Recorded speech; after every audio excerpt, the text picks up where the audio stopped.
y'all got the CBS deal for the 100K. How did Dre, Yella, and Clientele blow their money so fast? What were some of the things they blew it on?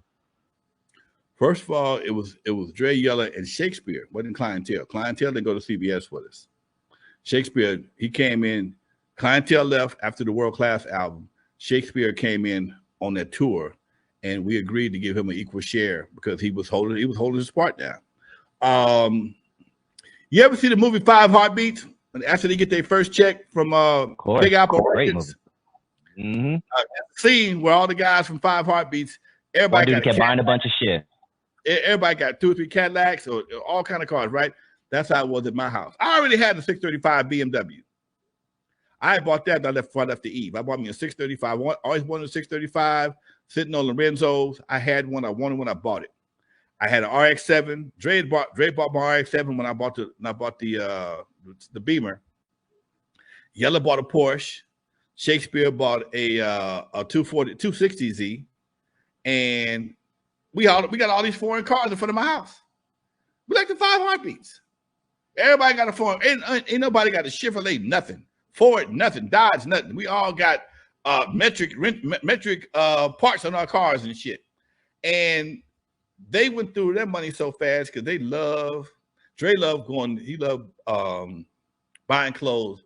Dre was notorious for going to the mall, buying a pair of shoes, a pair of jeans, and putting them on in the store and taking the shit that he wore in the store, throw it in the garbage can right there at the store. Didn't give a fuck. Didn't care. Him and Yella both. They loved the ladies. They spent a lot of money at the Snooty Fox. They spent a lot of money doing all kind of. They were young cats with a little bit of money and enjoyed themselves. They didn't have to work. They worked on the weekends with me. We worked on the weekends most of the time, so we got all week long to do whatever we want to do, and that's what we did. But that CBS money, everybody was so happy to get it, and because they got used to, even before CBS, they got used to having money from the gigs. We got paid every Sunday. We go do gigs on Friday and Saturday, Thursday, Friday, and Saturday. Come back Monday morning. We got money. We go spend it all week, do the week, whatever you was into. Whether you was into cell phones or speakers in your car, whatever. And that's how the shit went. They thought it wouldn't end, and it did. And that's when the shit started. Damn, okay. Perfect segue into this last clip, Lonzo, especially since you mentioned cars. Here's the last clip from Rapospective, and the video's titled, Who Really Started This Gangsta Shit? But here's the last clip, Lonzo, and it's almost talking about what we just discussed.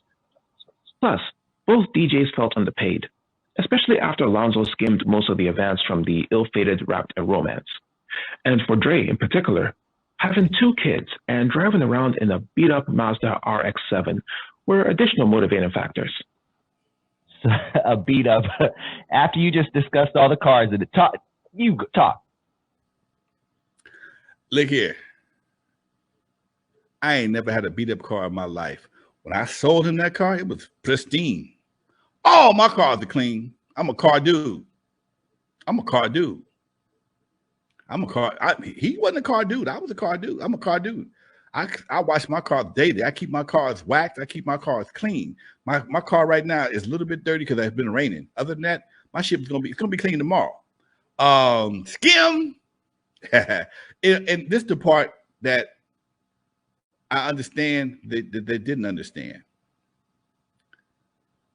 One, when the deal came down, I saved us $20,000 by not having Jerry Heller cut the deal. I didn't take it for myself. I put it back in the pot so we had more money to cut up. I bought an Oberheim system, went in the studio, did all the demos in the studio, took Larkin on a cassette. He thought the album was finished. When I turned it into a cassette, I said, no, we got to go back and lay it. That's just a rough demo. We did the album in like 10 days, maybe a week or 10 days. Turned it in. We got through. We had $79,000 cut up between the three of us. That's unheard. That was unheard of when Larkin got the report, the financial report. How'd you do an album for less than $20,000, $30,000? Hey, man. So we got $79,000 to cut up. And because I am the production company, but I'm also a member of the group, I ain't got to skim shit. And because I don't mind putting my money on the pass line, but I'm not going to relinquish my position because you didn't have no money to invest. I invested all the money to make this shit happen. I got the deal. I saved the $20,000. Y'all didn't give a fuck about nothing. Y'all would have gave it the money away. I saved the money and put it back in the pot. I get my share as a production company, and I get my share as a group member. One does not cancel out the other. Now, if I'm a betting man, which everybody had the same opportunity, just like they got the same 24 hours in a day, you chose just to be a group member. That ain't my problem. But if I didn't do what I did, we couldn't get what we got. If I don't do what I do, we don't get what we got. And you don't have what you have, whether you realize it or not. So I got to skim shit. I was entitled to a certain percentage as a production company and a certain percentage as a group, 1/4 of the group member. I got an equal share as a group member. But I retained 35, 45. I split with the group 45, 55. Okay? That's how I got paid.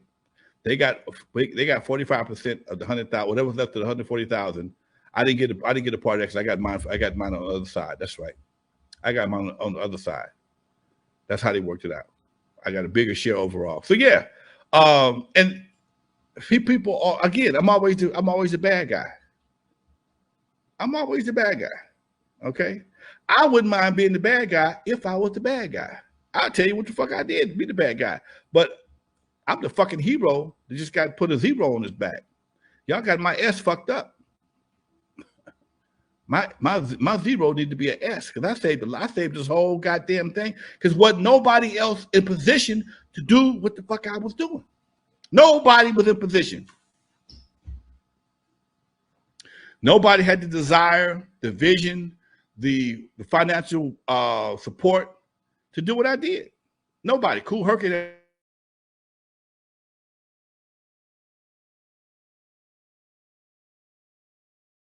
Wasn't nobody in a group on the label in a group before Lonzo. Either you was an artist or you was a label owner. You wasn't gonna be both. I'm a Gemini. Dusty, tell them how we work. We do it all.